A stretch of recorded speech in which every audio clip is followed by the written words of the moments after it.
आणि त्याच्या खाली दिलेलं नगरपालिका क्षेत्र, ग्रामीण क्षेत्र, म्हणजे तुम्ही एवढ्या जागेमध्ये अर्ज करू शकताय. दिव्यांग प्रमाणपत्र घेतल्यानंतर याच्या समोरच म्हणजे उदाहरणार्थ 2 नंबर. तर नमस्कार मित्रांनो, मी मोहन मुंडे दिव्यांगासाठी काम करतोय आणि आपले जे चॅनल आहेत ते मी तुम्हाला एकदा दाखवतो. त्यानंतर आपण आपल्या युट्यूब चॅनलला सबस्क्राईब केलं नसेल तर नक्की सबस्क्राईब करा. आपल्या इंस्टाग्रामला सुद्धा जी आयडी आहे ती सुद्धा आपण मोहन मुंडे नावाने आयडी आहे ती सुद्धा आपण सबस्क्राईब करू शकता. आणि माझी फेसबुकला सुद्धा आयडी आहे प्रहार जिल्हा अधीक्षक. तर नमस्कार मित्रांनो, आज मी दिव्यांग बाबतीतचे मला रोज कमेंट येतात इंस्टाग्रामला.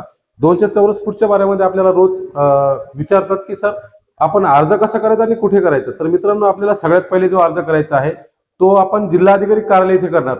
जो व्यक्ती जिल्ह्यात राहतो त्याने जिल्हाधिकारी कार्यालय इथे करायचा आहे. आणि जर तुम्हाला तहसील कार्यालयामध्ये तुम्ही राहत असाल, म्हणजे ग्रामीण भागात राहत असेल किंवा तुम्ही ग्रामीण भागातून तुम्हाला शहरामध्ये कुठेतरी जागा घ्यायची असेल तर आपण शहरामध्ये सुद्धा जागा घेऊ शकतो. त्याच्यासाठी अर्ज आपल्याला तहसील कार्यालयामध्ये करायचा असेल.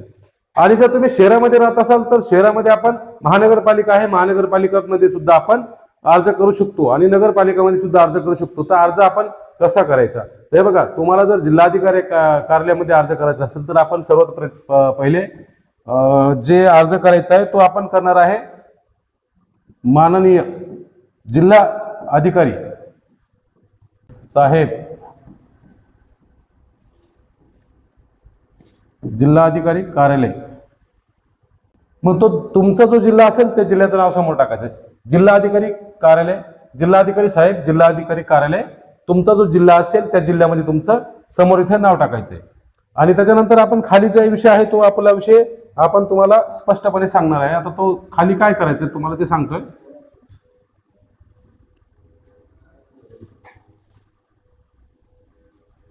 आता हे तुम्हाला मी वरचं सांगितलंय तर तुम्ही त्याच्या खाली काय करायचं माहिती का. जसं की आपण करतोय की अर्जदार, जसं आता आपण करतोय अर्जदार, म्हणजे जो अर्जदार असेल त्याने अर्जदार करून त्याचं नाव टाकायचं. जसं आता मी माझं टाकतोय मोहन मुंडे, हा झाला अर्जदार.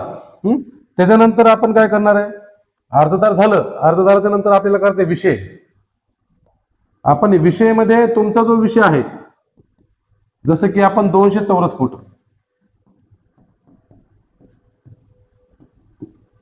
200 चौरस फूटचा विषय घ्यायचा आहे. आणि त्यानंतर मित्रांनो आपल्याला समोर खाली आपण महोदयमध्ये जे घेणार आहेत, उदाहरणार्थ की महोदयमध्ये आपण घेणार की महोदय वरील विषय विनंतीपूर्वक अर्ज करतोय की 200 चौरस फूट जागेबाबतीत मला या जिल्ह्यामध्ये जागा मिळण्याबाबत त्याच्यामध्ये तुम्हाला टाकायचं की तुमचं नाव टाकल्यानंतर तुम्हाला तिथे द्यायचं तुमचं दिव्यांगाचं पर्सेंटेज. जसे की तुम्ही 40% असेल, 50% असेल, 60% असेल ते आपल्याला पर्सेंटेज टाकायचं आहे. आणि मित्रांनो त्यासाठी आपल्याला हे सगळं झालं त्याच्या खाली आपण जे कागदपत्र लावणार आहे ते कागदपत्र काय लागतात ते सांगतो तुम्हाला.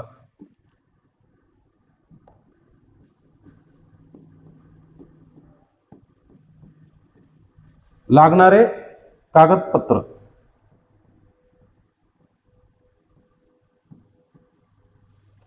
कागदपत्र, एक लागणाऱ्या कागदपत्रामध्ये तुमचं दिव्यांग प्रमाणपत्र,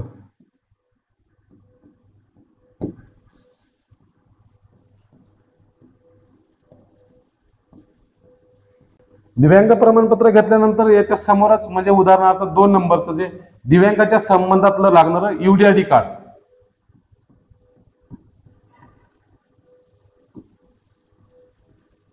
दिव्यांग प्रमाणपत्र UDID कार्ड 2 नंबरला लागणार आहे आपल्याला. तुमचं आधार कार्ड,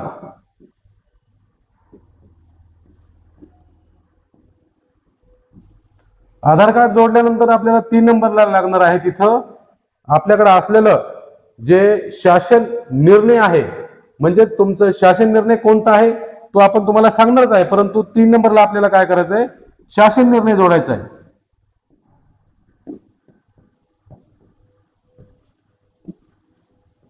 शासन निर्णय जोडायचा आहे. आता शासन निर्णय कोणता आहे तुम्हाला दाखवतो मित्रांनो. शासन निर्णय आहे. आता शासन निर्णय जो आहे त्याचा आहे दिनांक 25 सप्टेंबर 2023 मध्ये हा शासन निर्णय निघालेला आहे. याच्यामध्ये सरळ दिलेला आहे की दिव्यांग व्यक्ती हक्क अधिनियम 2016 महाराष्ट्र जमीन महसूल जमिनाचे विल्हेवाट, जेणेकरून तुम्हाला हे शासन निर्णय. आता शासन निर्णयाची तारीख तुम्हाला सांगितली. त्याच्यानंतर तुम्हाला पुढचे डॉक्युमेंट जे लागणार आहेत ते मी तुम्हाला सांगतोय. हा त्याचा दुसरा भाग आहे. त्याच्यामध्ये तुम्हाला महानगरपालिका क्षेत्र आणि त्याच्या खाली दिले नगरपालिका क्षेत्र, ग्रामीण क्षेत्र, म्हणजे तुम्ही एवढ्या जागेमध्ये अर्ज करू शकताय. वैयक्तिक लाभार्थी करिता पुढील प्रमाणे अटी व शर्ती विनूद करण्यात आल्या आहेत. मग तुम्हाला अटी व शर्ती काय आहे की याच्यामध्ये मूळ हा अर्जदार हा महाराष्ट्राचा 15 वर्षाचा रहिवासी असला पाहिजे.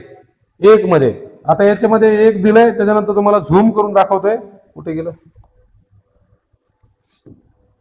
झूम? याच्यामुळे करतो की तुम्हाला स्पष्ट दिसलं पाहिजे. 2 नंबरला आहे अर्जदाराचे किमान वय 18 वर्ष असावे. मग 18 वर्ष असावे यासाठी काय लागणार आपल्याला?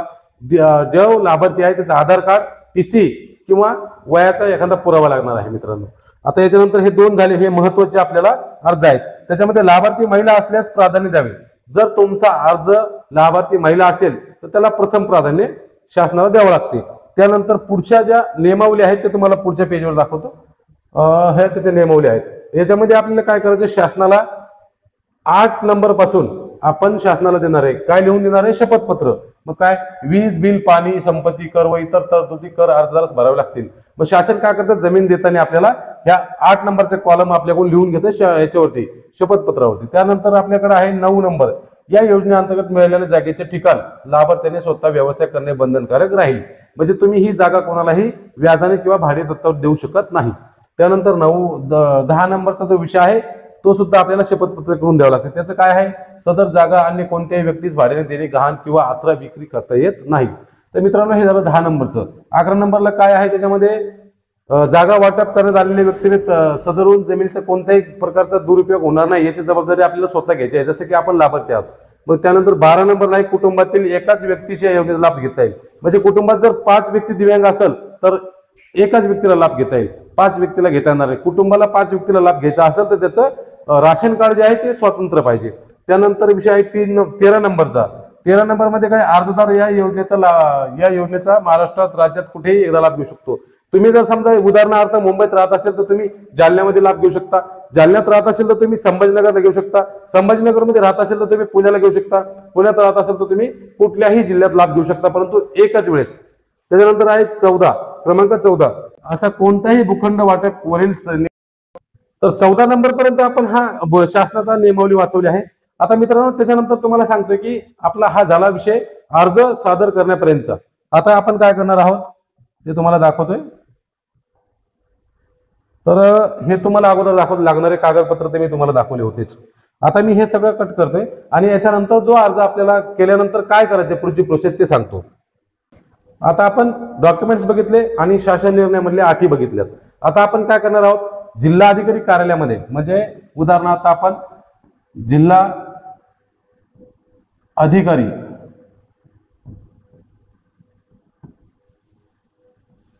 कार्यालय, जिल्हा अधिकारी कार्यालयामध्ये आपण अर्ज सादर केला. आपल्याला अर्ज तिथं सादर केल्यानंतर काय होणार, हा झाला आपला पहिला मुद्दा. आता याच्यानंतर आपल्याला दुसरं पत्र कसे मिळणार हे बघा. आपण दुसरं पत्र जे मिळणार आपल्याला जिल्हा अधिकारी कार्यालयामधून आपल्याला महसूल डिपार्टमेंटला पत्र जाणार.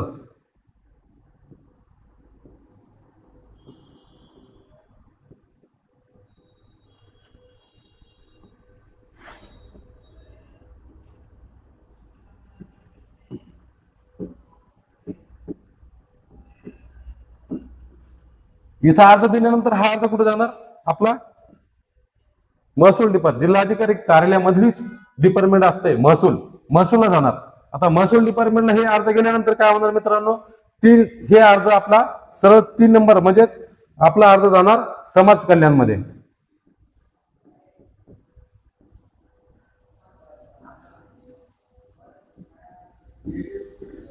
आपला अर्ज जाणार समाज कल्याणला. मग आपण काय करायचं, इथला अर्ज तो इथं गेला, मग इथला अर्ज जो आहे आपला समाज कल्याण जाणार. मग समाज कल्याणला गेल्यानंतर आपला अर्ज जो आहे तो कुठे जाणार, 4 नंबर सांगतोय. समाज कल्याण मधून जे पत्र निघणार तुमच्या स्थानिक, तुम्ही तिथं राहता तिथं, उदाहरणार्थ तुम्ही समजा एखाद्या तालुक्यामध्ये राहत असेल तर हा अर्ज आपला तहसीलला जाणार.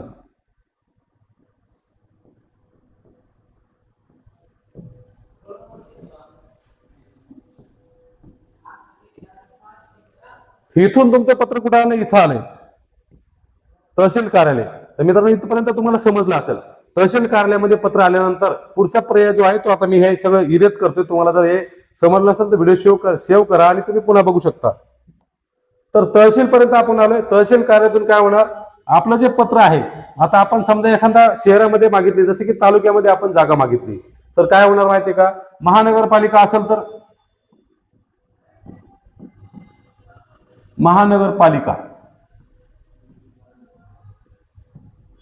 आपलं पत्र इथे येणार, कुठून येणार, समाज कल्याण मधून. मग समाज कल्याण मधून आपलं पत्र महानगरपालिकेत आलं की महानगरपालिकावाले काय करणार, संबंधित जो तलाठी असतो, जसे की तालुक्याला एक तलाठी असतो, त्या तलाट्याकडे, म्हणजे उदाहरण क्रमांक 2 हा जाणार तलाट्याकडे, संबंधित तलाठी. मग तलाठ्याकडे गेल्यानंतर तलाठी काय करणार, पुन्हा एकदा हे पत्र कुठं काढणार, तहसीलदारला.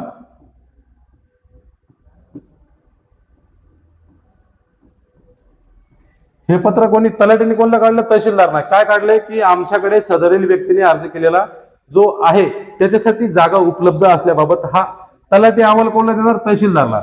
तहसीलदार अहवाल कोणला देणार, आता हे बघा, हे पुन्हा आपला अर्ज कुठे चाललाय, समाज कल्याण. म्हणजे तहसीलदार तलाठीने अहवाल यांना दिला, यांचा अहवाल पुन्हा तलाठ्याला गेला. म्हणजे इथून तर आपण इकडे आलोच होतो, रिटर्न अहवाल इकडे चाललाय. इथपर्यंत तुम्हाला समजले का, ह्या आपला अहवाल इकडे चाललाय. मग हा अहवाल इथे गेल्यानंतर समाज कल्याणला, मग आपल्याला काय होणार, जागा उपलब्ध असल्याबाबतचं आपल्याला इथपर्यंत भेटलंय. आता मी हे रिमूव्ह करतोय. मग आता काय होणार, जिल्हाधिकारी कार्यालयाच्या, जिल्हाधिकारी साहेबांच्या,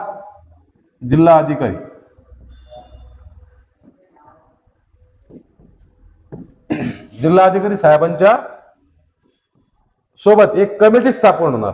कमिटीमध्ये 10-11 लोक असतात. कमिटी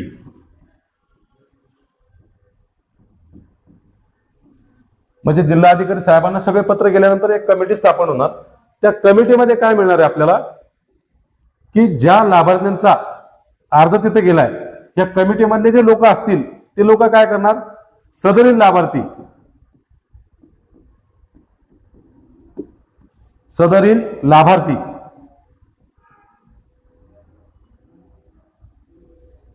सदरील लाभार्थीने काय करायचे, डॉक्युमेंट सादर करायचे.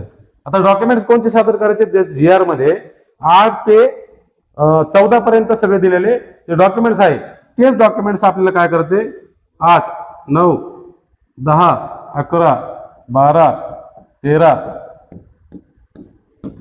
8, 9, 10, 11, 12, 13 हे जे कॉलम दिलेले आहेत GR मध्ये, याचं सगळं आपल्याला करायचं शपथपत्र.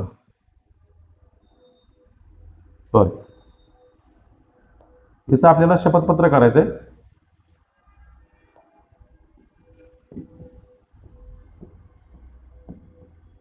मग याचं शपथपत्र केल्यानंतर काय करायचं, आपल्याला तहसील मधून याला आपल्याला ऍफिडेव्हिट करून घ्यायचे. ऍफिडेव्हिट केल्यानंतर हे सगळे डॉक्युमेंट्स आपल्याला कुठे सादर करायचे आहेत, हे सगळे डॉक्युमेंट्स आपल्याला सादर करायचे समाज कल्याण.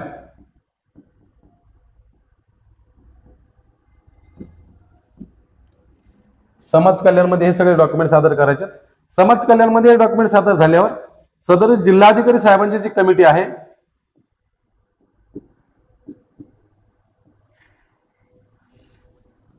जिल्हाधिकारी साहेबांची जी कमिटी आहे ती या समाज कल्याणच्या डॉक्युमेंट्स वरती आणि दिलेल्या डॉक्युमेंट्स वरती एक कमिटी आपली मीटिंग घेते. मीटिंग घेतल्यानंतर काय होते, फायनली, आता हे सगळं मी तुम्हाला वरचं सांगितलंय, आता आपण फायनली कुठे आलोय, की आपली जी जागा आहे तिथपर्यंत आलो. मग काय होणार, हे सगळं झाल्यानंतर आपल्याला मिळतात आदेश. आदेश म्हणजे काय, तुम्हाला जागा शासनाने प्रदान केली. किती केली, 200 चौरस फूट. 200 चौरस फूट जागा तुम्हाला शासनाने दिली. मग आता आपल्याला 200 चौरस फूट जागा मिळाल्यानंतर काय करायचंय, तिथे आपल्याला जे संबंधित तहसीलदार, जागा मिळाल्यानंतर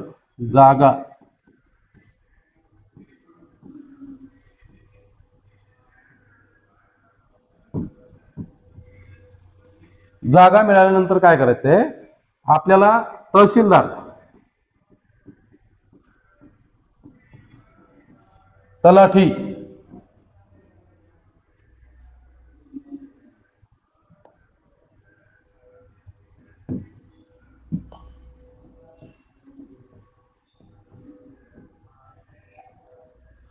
तलाठी आणि दुसरं म्हणजे कोण, आपल्याकडे जे हे असतात मोजमाप करणारे, ते आपल्याला ही जागा मोजून देणार.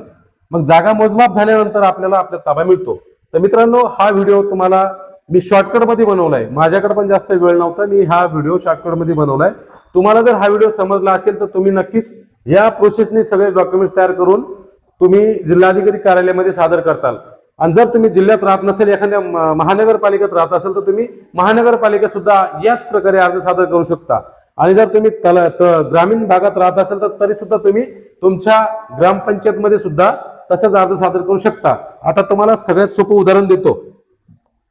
जर तुम्ही जिल्ह्याला राहताय आणि तुम्हाला जिल्ह्याला जागा घ्यायची तर अर्ज यांच्या नावाने लिहायचं आहे.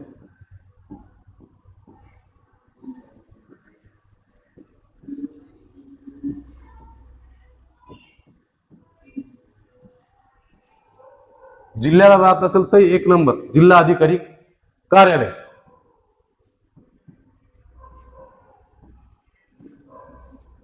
जर तुम्ही तालुक्याला राहताय तर तुम्हाला अर्ज लिहायचा आहे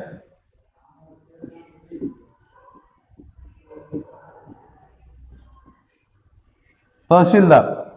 जर तुम्ही महानगरपालिकेच्या क्षेत्रात जसे की मुंबईला राहताय तर तुम्ही महानगरपालिकेच्या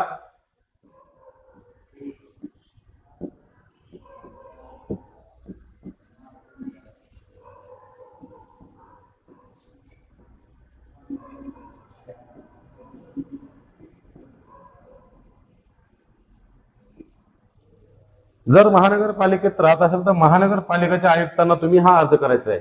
तर मित्रांनो, हे शॉर्टकट तुम्हाला सगळं मी समजून सांगितलंय.